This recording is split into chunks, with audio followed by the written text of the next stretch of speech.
Og nu er det påske. Ja. Der er ingen vej udenom, og der er selvfølgelig flere påskedage. Men jeg vil bede dig om at starte med at genfortælle, hvad det er, der sker påske søndag. Ja, i år er det teksten fra Markus evangeliet, vi skal høre påskesøndag.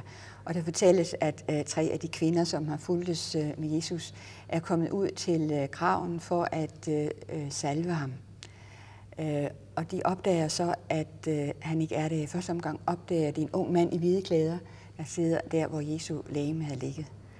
Og han fortæller dem så, at den korsfæstede er der ikke. Han er opstået, sådan som han har sagt, og så vil han gerne, at de går til Peter og til Jesu disciple og fortæller, at Jesus er gået i forvejen for dem til Galilea, og der skal de se ham.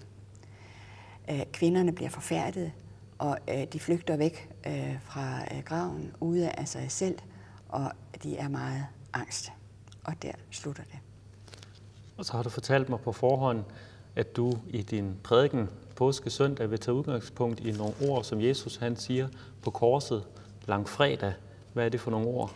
Ja, det er korseordene. Det er de ord, han siger på korset. Min Gud, hvorfor har du forladt mig?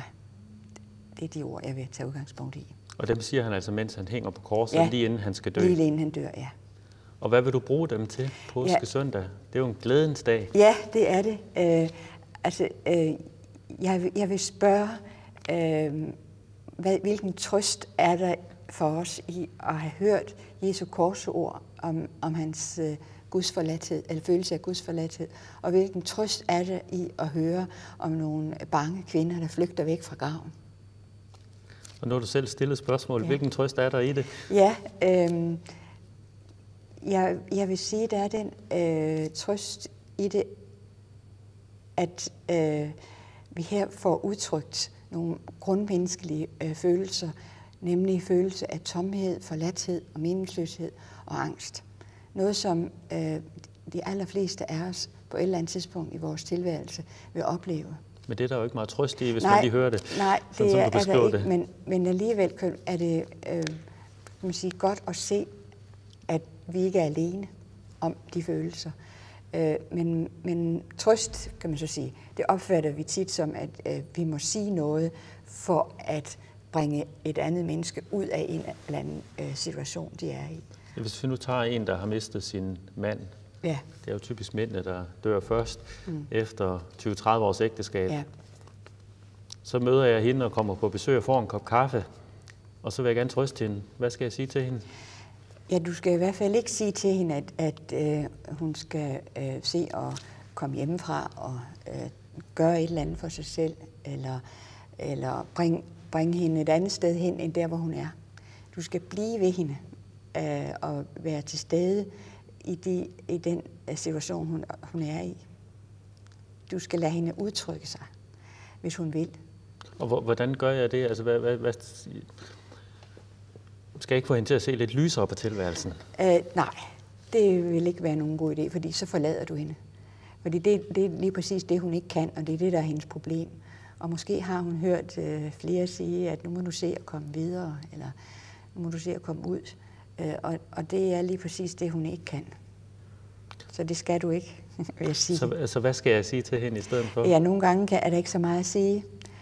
Nogle gange kan vi måske blot bede et menneske om at fortælle lidt om, hvordan de har det, og hvad de føler. Og hvor i ligger trøsten i det? Ja, trøsten ligger i at få lov at udtrykke sig. I at få lov at udtrykke sig om, hvor ondt det gør. Er der ikke mere trøst i, hvis de nu får at vide, at livet alligevel går videre? Det går nok?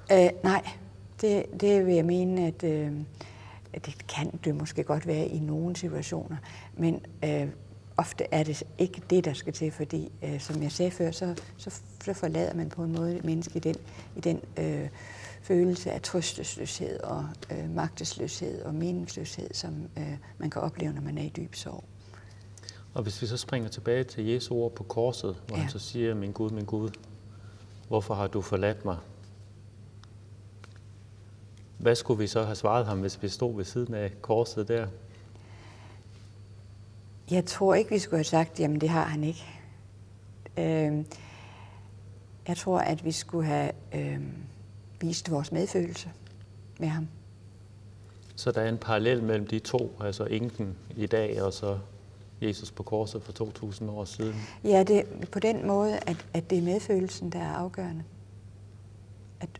Den medfølelse kan vi jo vise på mange måder. Vi kan vise den i vores kropsholdning. Vi kan vise den ved blot at blive hos et menneske. Er der noget, der ikke kan trøstes?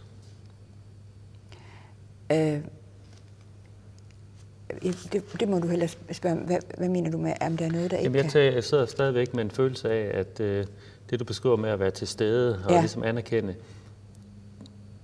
det får man jo ikke meget trøst af, hvis du forstår, hvad jeg mener. Jo, det tror jeg faktisk, man gør.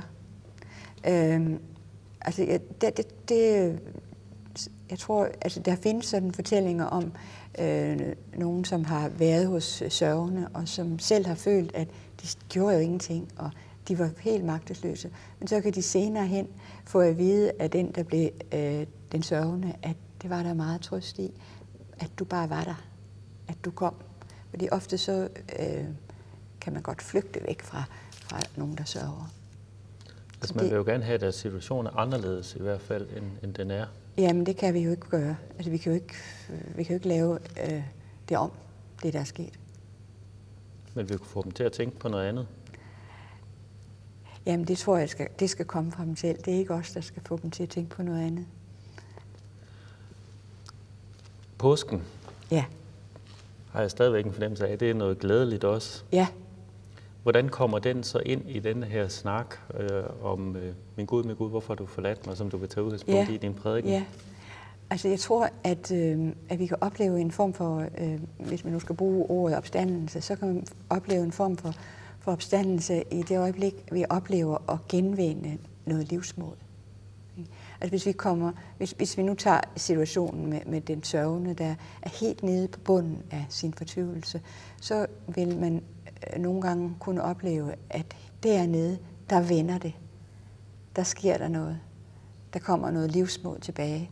Også et livsmod, der gør, at man begynder at tænke på de mennesker, man har mistet, med på en måde, der kalder glæde frem i en. Ja. Men hvor kommer det livsmod fra? Fordi det går ud fra, det er den situation, hvor man ligger helt nede på bunden og siger, jeg er forladt af Gud og mennesker. Mm. Hvor kommer det livsmod så fra? Jamen altså, det kommer fra den magt, som vi kalder Gud, vil jeg sige. Ja, for det virker jo som et paradoks, at der, hvor man er aller længst nede, der skulle lige pludselig komme noget glæde og noget håb ind.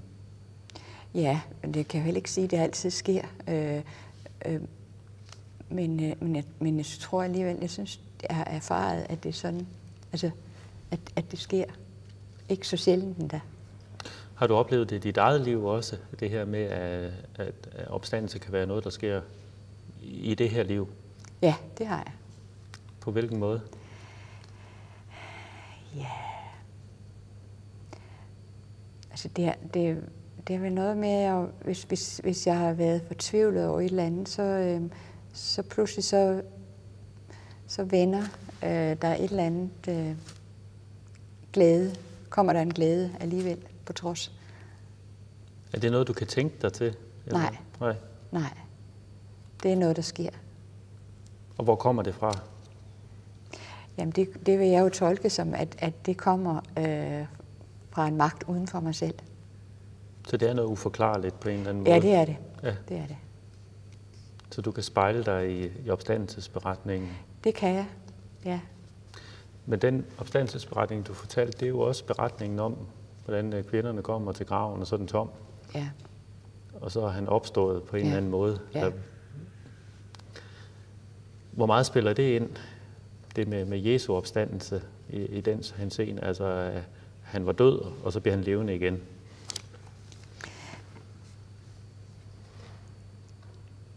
Ja, altså, det er jo et stort spørgsmål, kan man sige. Og hvis vi nu tager det som opstandelse her og nu, i vores liv her og nu, så er det vel en slags overvindelse af mørket, af det dystre, af det triste, som sker. Og så er det, men opstandelsestro er jo også en tro på, at vi opstår efter vores død. Så det hører trods alt med? Det hører med. Ja. Det hører med. Og det kan ingen jo sige, hvordan det skal foregå. Men man kunne måske nærme sig det ved at sige, at der er sådan, hvad skal man sige, en kerne i et menneske, som jeg også før har talt om, at der er et jeg, som er umisteligt, og at det måske er det jeg, der lever videre på en eller anden måde, og det er det, der opstår. Og så tænker jeg jo, hvis jeg nu sidder med enken, som vi har snakket om før, og hører beretningen om, at Jesus han er opstået fra de døde igen, ja. Så kunne jeg jo godt finde på at sige til hende, tag det nu ikke så tungt. Din mand, han skal opstå igen på et eller andet tidspunkt. Det skal du også. Du ser ham jo igen. Ja. Får du noget bedste ud af det nu og her? Ja. Altså, hvis hun selv kan tænke sådan, så er det jo fint. Men jeg vil ikke sige det. Hvorfor vil du ikke sige det? Nej, det synes jeg er for lidt. Altså, det synes jeg er ikke at tage sorgen så alvorligt. Altså hendes sorg? Hendes sorg så alvorligt, ja. Ja. Og hvorfor er det ikke at tage den alvorligt? Altså, man vil jo gerne fjerne den lidt der på den måde. Ja, det ved jeg så ikke om. Altså sorgen er jo, altså det er jo sagt før, ikke? Altså sorg er jo udspringer af tab af kærlighed. Ikke? Og så hvis hun kommer for hurtigt over, så var det måske ikke så afgørende alligevel. Men så hun skal have lov at være i sorgen? Hun skal have lov at være i sorgen, ja. Men er der alligevel en trøst i, at han er stået op fra de døde, og hendes mand også skal stå op fra de døde på et tidspunkt? Ja, det er der vel. Altså en eller anden tro på, at livet sejrer over døden. Det er der en trøst i. Og det er vel også det, som jeg siger ved begravelsestaler. Om det kan høres lige der, det ved jeg ikke, men det er der da en form for trøst i. Så det du siger, det er måske, at der skal gå noget tid, før man kan høre budskabet om den fysiske opstandelse. Man skal have lov at være lidt længere langfredag, hvis vi prøver i påsken. Det vil jeg mene, ja. Han Perhus, det har været utroligt spændende at høre dig, og også at se Gug Kirke. Og vi siger tak til dig for de 4 søndage, vi har måttet komme og besøge dig. Præstens Værksted giver bolden videre til Viborg Stift, der er tilbage i næste uge med en ny aktuel gæst. Men inden da, der skal vi høre en bid af påskeevangeliet. Ja, jeg vil også gerne sige tak for, at jeg måtte medvirke, men nu vil jeg så læse lidt fra Markus evangeliet. Og det er om Jesu død. Og da den 6. time kom, faldt der mørke over hele jorden indtil den 9. time. Og ved den 9. time råbte Jesus med høj røst, Eloi, Eloi, lama sabachthani. Det betyder, min Gud, hvorfor har du forladt mig? Og så læser jeg fra opstandelsesberetningen også ifølge Markus. Og da kvinderne kom ind i graven, så de en ung mand i hvide klæder sidde i den højre side, og de blev forfærdede.